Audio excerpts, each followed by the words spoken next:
In astronomy, one of the best eyepieces that you can have for a telescope is a orthoscopic telescope.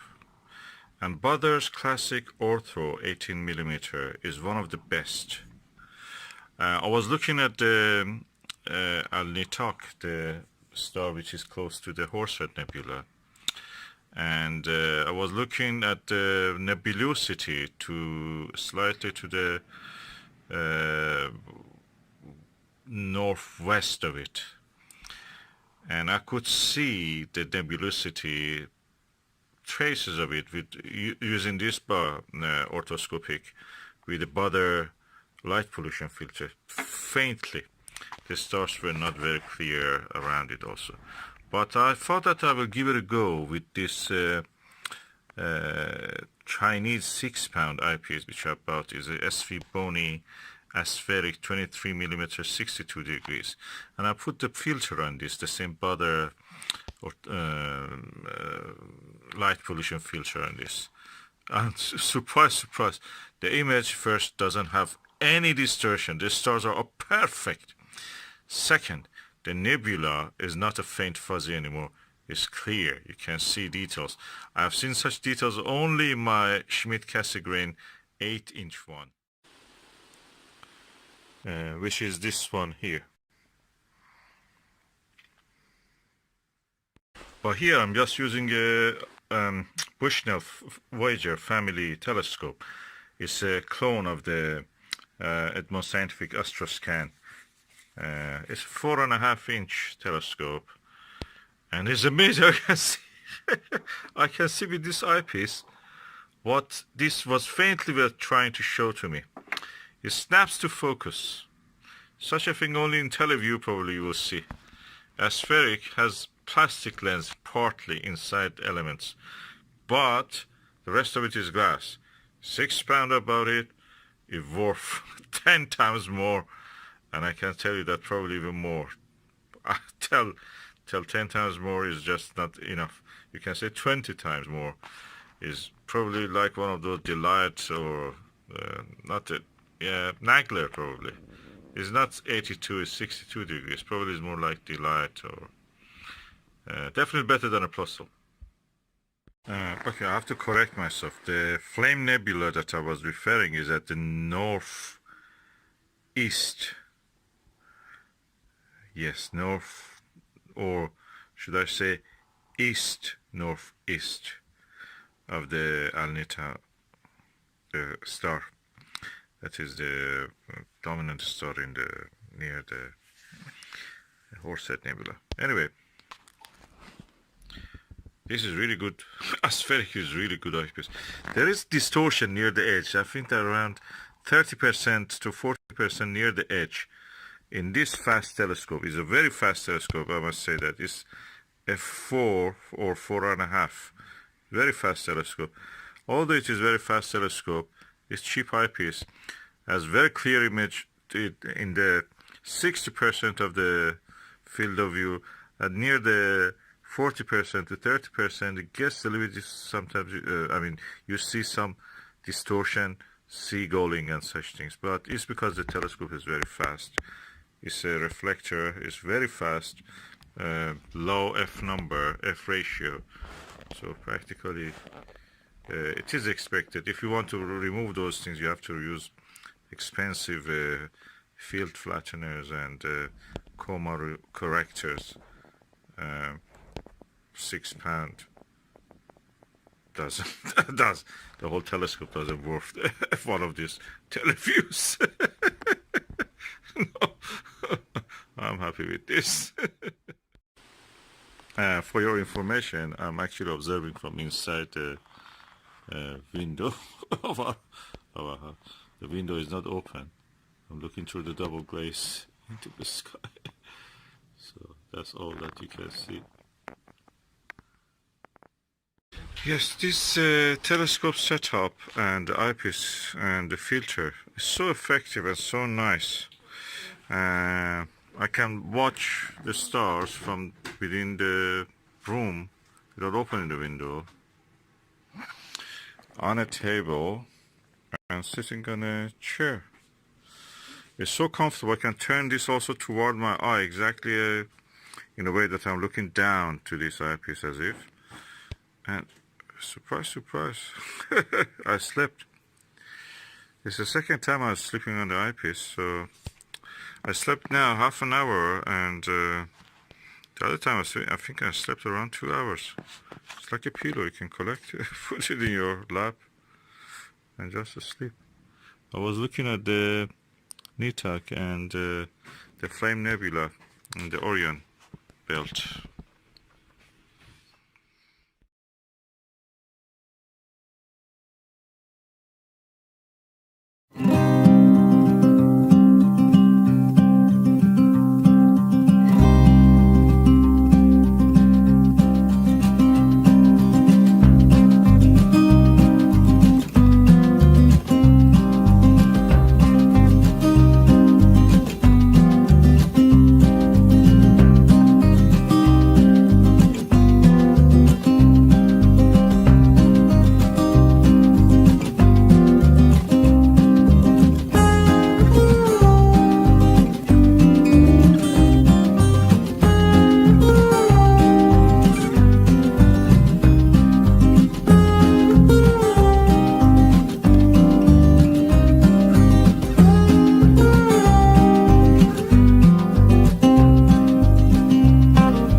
Okay, I changed the resolution to 4K. Hopefully you will not see much pixelation. You will see anyway, but not as bad as it was.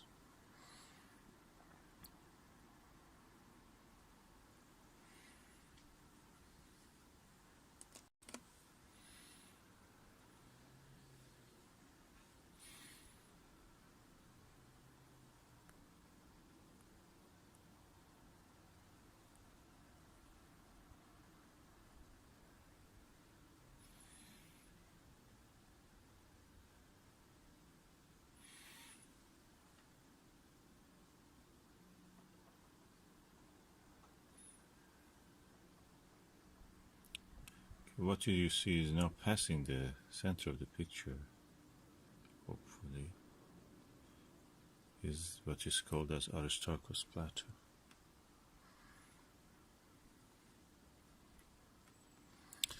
And the light is not very good, and also the clouds are causing a little bit. And you can see the color of it is different. So one of the olivine-rich area. Olivine is a metal that the mineral that exists in the mantle area of the planet's crust, mantle, core. If you remember, these are the layers of the planet's planetary bodies, which are made of rock or any other thing that is. Has this kind of layering. Any object, differentiated object. Gravitational differentiation. So it's now passing the center, top of the center, above the center. And the brightest spot is the Aristarchus crater itself.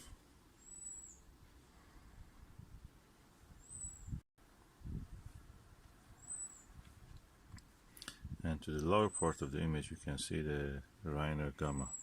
Oh, suddenly it became so clear. Try to bring it to the center. Yeah, it's now right dead center.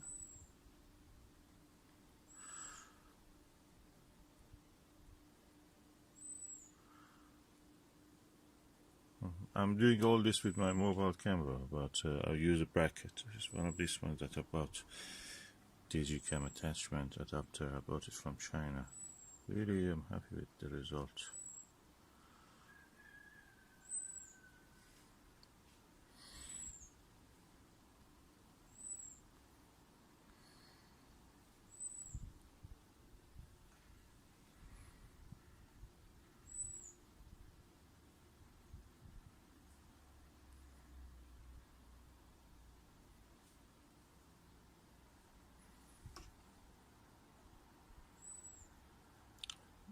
You're looking through the eyepiece directly.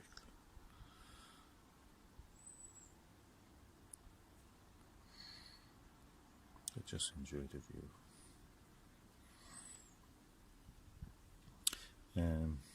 Yeah, good as a map. All these lunar features are created by impact. Circular features are called crater. Well, the craters to me are superficial because what you see is the geological feature like mountains, faults, even faults. I've seen some faults, can you believe it, and some thrust faults and faults. You have to look for them. And as my skill in digiscoping increases, I will try to show you more of these features. Aristarchus again is at 2 o'clock, and at 2 o'clock or 3:30 you can see the tiny dot of the Reiner gamma, that magnetic anomaly. The superficial feature, they say that is because the soil of the moon, the lunar soil in that part, due to the magnetic field, could not be weathered, blackened, darkened by the solar wind, and that's the reason they have remained bright. They deflect the charged particles. You know that charged particles deflect in the magnetic field. So if there is a magnetic field there all the week, it is working. It's one of the interesting anomalies. So you can imagine if you're a science writer, science fiction writer, you can write about that. Is a city or something trying to protect itself from the damaging and carcinogenous effects of the sun and magnetic storms from the sun. Yeah, that's actually I made a good story, you know. If you're writing, write it. You can write. Just give credit to me. Hertfordshire.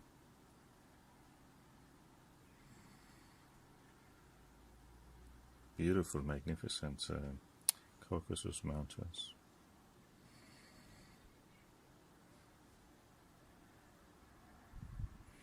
The moon is spherical. Clearly you can see when I focus on the edge of the picture, the side of it is out of